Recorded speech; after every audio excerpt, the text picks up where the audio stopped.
Hi, good evening. My name is Alice Abernathy, and I am your instructor for English 102. Purpose of this video is to give you a little insight for the essay test number 1 so that you're well prepared and so that you don't overthink things, but you know what to focus on. First off, you will have, I would suggest taking between an hour and hour and a half to write the essay. You are not allowed to use anything other than your literature book. So you cannot use your MLA handbook, you cannot use the internet, you're not allowed to Google anything or to use your notes that you've pre-prepared. You may use your book with your stories in it. If you have some sticky notes with a little bit of notes on it, that's fine, but don't try to cover every little single thing. First off, the reason is when you do something like that, you end up spending more time looking at your notes than actually writing. So you want to kind of train yourself to organize your thoughts quickly and get to writing. So the way that you want to approach this essay is that you hour to hour and a half that you want to use for writing, but you don't want to spend too much time on organization, but you do want to not just immediately start writing.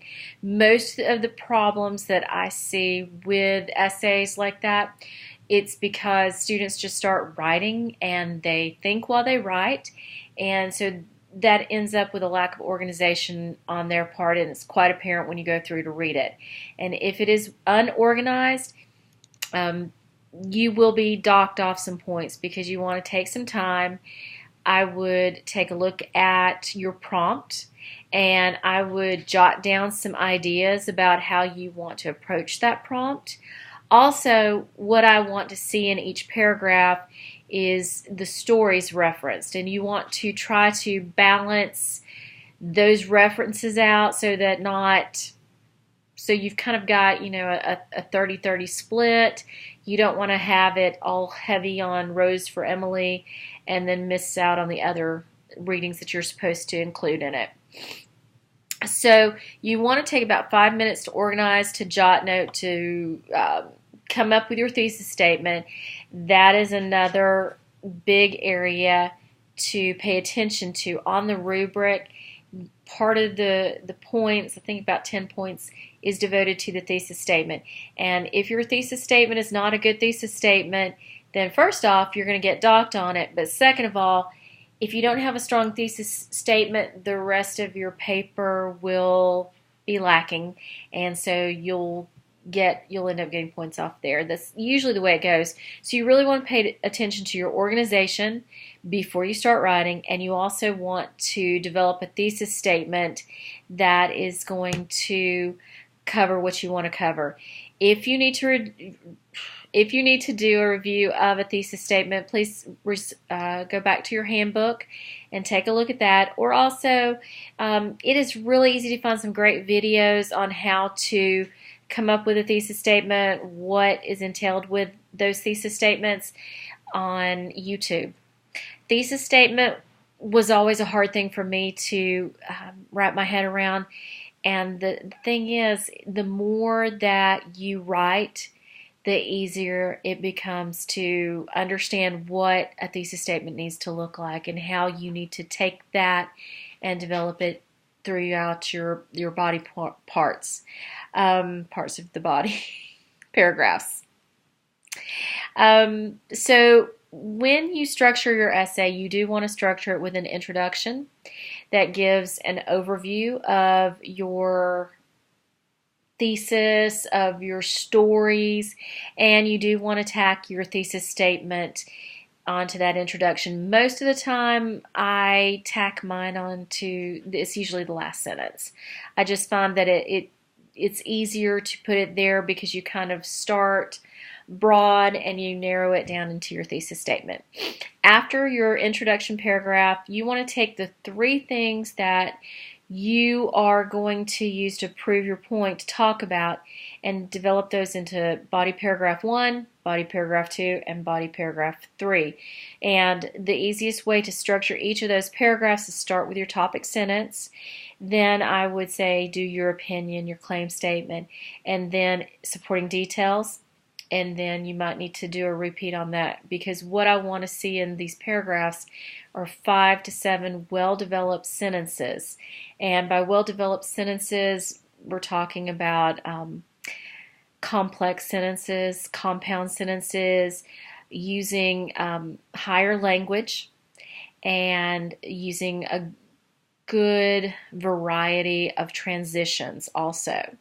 So those are going to be your 3 body paragraphs. You do want to include quotes from your stories, and that's one of the reasons why you can use your book. I want you to learn how to use your book as that reference guide. So go back, find a quote that really stuck out to you. Please make sure to document it correctly. That is the one thing that I found in the discussion boards. A lot of you were not using MLA correctly. So please make sure to go back and check that, how to do in-text citations, where to put your parentheses with the author and the page number, how to close that parentheses. Many of you were also having trouble with end marks or with commas and quotation marks. So go back and review those. 99% of the time, the end mark or the comma goes inside of the closing quotation mark. Most of the time, it's very rare to see it on the outside, that is. On the conclusion of your essay, you're basically going back and wrapping things up, but you're looking back at your introduction paragraph and you're restating it. So you're going to have a restatement of your thesis. I would not try to just copy and paste it. Try to work it in a different way. Be a little bit more creative with that. What I want to see in this paper is that you are organizing before you write, and that you are getting those items like the MLA documentation, formatting, thesis statement. You're getting all the particulars of writing down. So the content, I want to see the content there. I want to see that you're able to support your claim. That is important. But along with that, also just the writing process itself, that you are using that correctly. Again, writing gets easier the more you do it. And I know for some of you, that's not comforting. I would rather write a paper than take a test any day. So that's usually much easier for me, and that's the reason why I was an English major. Focal points for the rubric. So on the rubric, these are the areas that you'll be graded on. Thesis statement, like I said. Supporting evidence, which is using the text to support your claims. And what I would say on that is, to have adequate supporting evidence, you want to make sure that you've got 2 pieces of evidence in each of those 3 body paragraphs. Also, you want to analyze what that piece means, what that supporting detail means to your claim. So you're doing analysis in there. This is not plot, retelling the plot. Anybody can read the story.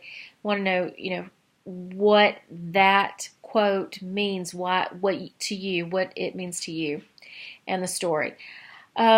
You will also be graded on the intro, the conclusion, and 3 body paragraphs. And don't forget those little things again, like language use, grammar and mechanics, and formatting. And again, go back, check your MLA handbook to make sure what that formatting needs to be, including how you need to format the beginning of your paper, where your name goes, your section number, the title of your essay, where that all needs to go.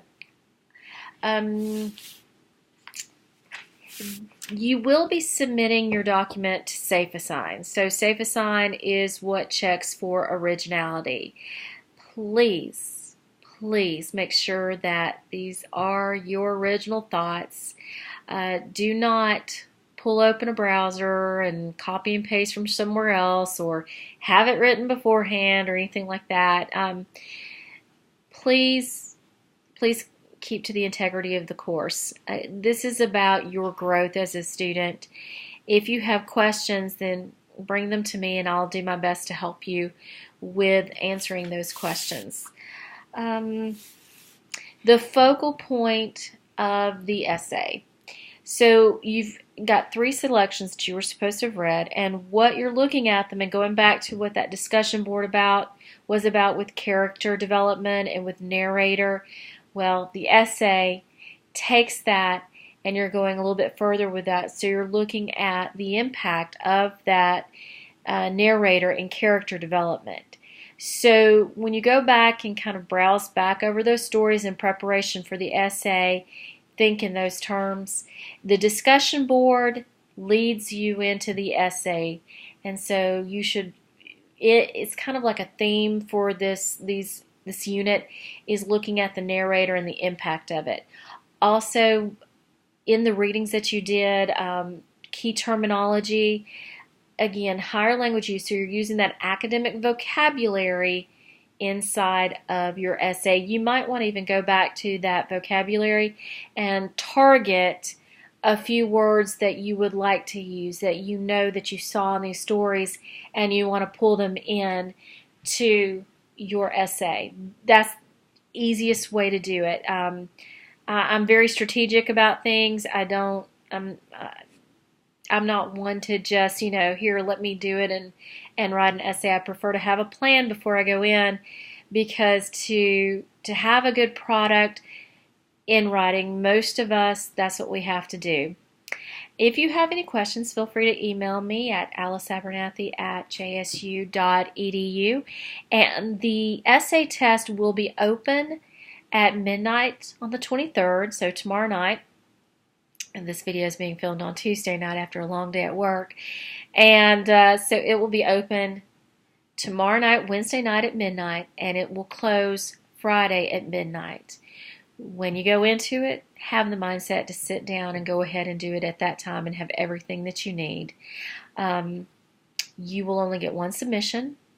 And what I would suggest is that when you submit your document, if you're using Google, for instance, you usually have to save it either as a Word document or as a PDF. Easiest thing to do might be to save it as a PDF because it locks it in place. And if you move it from a Google Doc to a Word doc, you will lose some of your formatting. So easiest thing might be to just save it as a PDF, upload it as a PDF, and then I can read it from there. That way you don't have to go in and do any cleanup work, because I've made that mistake and done that many times. All right, so good luck to everybody. Please make sure you've read everything, taken notes on things. They're good stories. So enjoy and good luck.